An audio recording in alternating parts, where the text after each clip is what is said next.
जाहिर है कार्यक्रम में नजर डालेंगे देश, दुनिया और राज्य की प्रमुख खबरों पर। सबसे पहले बात करेंगे अंतर्राष्ट्रीय खबरों की।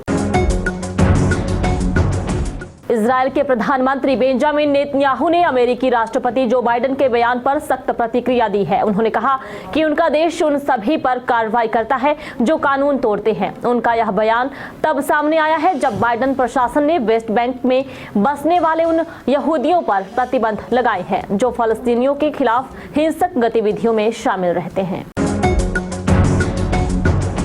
अमेरिकी सेना जॉर्डन में सैन्य अड्डे पर हुए ड्रोन हमले के जवाब में शुक्रवार को सीरिया और इराक में ईरान समर्थित मिलिशिया के ठिकानों पर बमबारी की। मीडिया रिपोर्ट के मुताबिक सीरिया में अमेरिका के हवाई हमलों में 6 मिलिशिया लड़ाके मारे गए हैं। इनमें 3 गैर सीरियाई थे। पाकिस्तान में एक नया आतंकी संगठन तहरीक ए तालिबान काफी समय से सक्रिय है। संयुक्त राष्ट्र की रिपोर्ट के अनुसार 2023 के मध्य में टीटीपी पाकिस्तान के खैबर पख्तूनख्वा में एक नया बेस स्थापित किया था। इस बेस में आतंकवादी समूह से जुड़े 60 से अधिक व्यक्तियों को आत्मघाती हमलावरों के रूप में प्रशिक्षित किया जा रहा है। और अब बात करेंगे राष्ट्रीय खबरों की। महाराष्ट्र के सीएम एकनाथ शिंदे की पार्टी के नेता को भाजपा विधायक द्वारा गोली मारने का मामला सामने आया है। हैरानी की बात यह है कि भाजपा विधायक ने पुलिस स्टेशन में शिवसेना नेता को गोलियां मारी। पुलिस ने इस मामले में भाजपा विधायक समेत 3 लोगों को गिरफ्तार कर लिया है। जमीन को लेकर दोनों पक्षों में विवाद था, जिसके चलते यह घटना घटी। पुलिस मामले की जांच कर रही है। देश का सबसे बड़ा सर्वेक्षण पोत आईएनएस संधायक शनिवार को औपचारिक रूप से भारतीय नौसेना में शामिल हुआ। पोत के जलावतरण समारोह में रक्षा मंत्री राजनाथ सिंह और नौसेना प्रमुख एडमिरल आर हरि कुमार मौजूद रहे। वहीं रक्षा मंत्री राजनाथ सिंह ने कहा, अगर मैं अपनी नौसैनिक ताकत की बात करूं तो भारतीय नौसेना इतनी मजबूत हो गई है कि हिंद महासागर और हिंद प्रशांत क्षेत्र में सुरक्षा के मामले में हम पहले जवाब देने वाले बन गए हैं। भाजपा के संस्थापक चेहरों में से एक लाल कृष्ण आडवाणी को भारत रत्न देने का ऐलान किया गया है। खुद पीएम मोदी ने एक्स पर पोस्ट कर इसकी घोषणा की। प्रधानमंत्री ने पोस्ट में कहा कि भारत के विकास में उनका योगदान स्मरणीय है। उनका जीवन जमीनी स्तर पर काम करने से शुरू होकर देश के उप प्रधानमंत्री के तौर पर काम करते हुए चला। और अब बात करेंगे प्रदेश की अहम खबरों की। हिमाचल प्रदेश के औद्योगिक क्षेत्र झाड़माजरी के बद्दी में हिलटॉप स्थित परफ्यूम बनाने वाली अरोमा फैक्ट्री में आखिरकार आग बुझा ली गई है। एनडीआरएफ ने साइट की संरचनात्मक सुरक्षा का आकलन करने के बाद बचाव व सर्च अभियान शुरू कर दिया है। अब तक 9 लापता कामगारों में से 1 का शव बाहर निकाल लिया गया है। 8 अभी भी लापता हैं। वहीं अग्निकांड प्रभावितों के परिजन भी घटनास्थल पर मौजूद हैं। हिमाचल प्रदेश के मंडी में किरतपुर मनाली 4 लेन पर झीड़ी के समीप 2 गाड़ियों की शनिवार तड़के जोरदार टक्कर हो गई। हादसे में एक व्यक्ति की मौत हो गई जबकि 5 लोगों के घायल होने की सूचना है।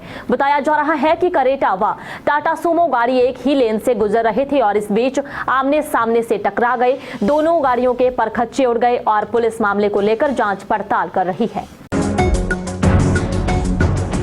हिमाचल में एक दिन साफ रहने के बाद मौसम फिर बिगड़ गया है। मौसम विभाग के पूर्वानुमान के बीच राज्य के ऊंचाई वाले क्षेत्रों में बर्फबारी का दौर फिर शुरू हो गया है। शिमला में भी बर्फबारी शुरू हो गई है। रिज मैदान व माल रोड पर मौजूद सैलानी बर्फ के फाहे गिरते देख झूम उठे। उधर बीते दिनों हुई बर्फबारी से अभी भी दुश्वारियां कम नहीं हुई है। शनिवार सुबह 10 बजे तक राज्य में 4 नेशनल हाईवे और 504 सड़कें यातायात के लिए बंद थी। और अब बात करेंगे समाचार पत्र की। ज्ञानवापी के व्यास तहखाने में पूजा पाठ जारी रहेगा। इलाहाबाद कोर्ट ने मुस्लिम पक्ष की याचिका पर पूजा पर रोक लगाने का आदेश नहीं दिया है। कोर्ट ने एडवोकेट जनरल को लॉ एंड ऑर्डर मेंटेन रखने का आदेश भी दिया है। इस मामले में अब अगली सुनवाई 6 फरवरी को होगी। मुख्यमंत्री सुखविंदर सिंह सुक्खू ने कहा कि परिवहन विभाग ने 19 इलेक्ट्रॉनिक वाहनों के उपयोग से 1 वर्ष की अल्फा बधाई में 28,32,853 रुपए की बचत हुई है। विभाग में ई वाहनों का उपयोग करने से कार्बन उत्सर्जन में 87.318 टन की उल्लेखनीय कमी आई है। हिमाचल प्रदेश को 31 मार्च 2026 तक हरित ऊर्जा राज्य बनाने के प्रदेश सरकार के प्रयासों के सकारात्मक परिणाम सामने आ रहे हैं। उत्तर प्रदेश के अयोध्या में प्रभु रामलला दरबार में दान की बारिश हो रही है। प्रभु रामलला का दान पात्र हर रोज करोड़ों रुपए से भर रहा है। 22 जनवरी को प्रभु रामलला की प्राण प्रतिष्ठा हुई। 23 जनवरी से मंदिर आम भक्तों के लिए खोल दिया गया। 1 फरवरी तक के दर्शन और दान के आंकड़े सामने आ गए हैं। और अब बात करेंगे संपादकीय पृष्ठ की। चुनाव की रखवाली में आई केंद्र सरकार के अंतिम बजट में यूं तो आत्म श्रद्धा के कई दरवाजे खुले हैं, लेकिन चेतावनियों के बीच राज्यों के लिए अपना आर्थिक सम्मान हासिल करना कठिन है। इस लेख को आप केंद्रीय बजट से कितनी खुराक शीर्षक के साथ संपादकीय पृष्ठ पर पढ़ सकते हैं। इसके अलावा विपक्षी दलों की साख दांव पर योगेंद्र योगी का लेख भी यहाँ छपा हुआ है। पहाड़ी राज्य पर कर्ज का बढ़ता बोझ, रमेश धवाला का लेख भी यहाँ आप पढ़ सकते हैं। और शिल्कों की छाबड़ी में मेरे भी कुछ वसूल है भाई, गुरमीत बेदी का लेख भी आपको यहाँ पढ़ने को मिलेगा। इसके अलावा बात करेंगे रोजगार से जुड़ी कुछ जानकारी की। दिल्ली अधीनस्थ सेवा चयन बोर्ड बहुत जल्द प्रशिक्षित स्नातक शिक्षक और ड्राइंग शिक्षक भर्ती के लिए आवेदन प्रक्रिया शुरू करने वाला है। इस भर्ती अभियान के तहत टीजीटी और ड्राइंग शिक्षक के करीब 2900 पदों पर भर्ती की जाएगी। आवेदन प्रक्रिया 8 फरवरी 2024 से शुरू होने वाली है। इच्छुक उम्मीदवार बोर्ड की आधिकारिक वेबसाइट DSSSBoneline.nic.in पर जाकर आवेदन कर सकेंगे।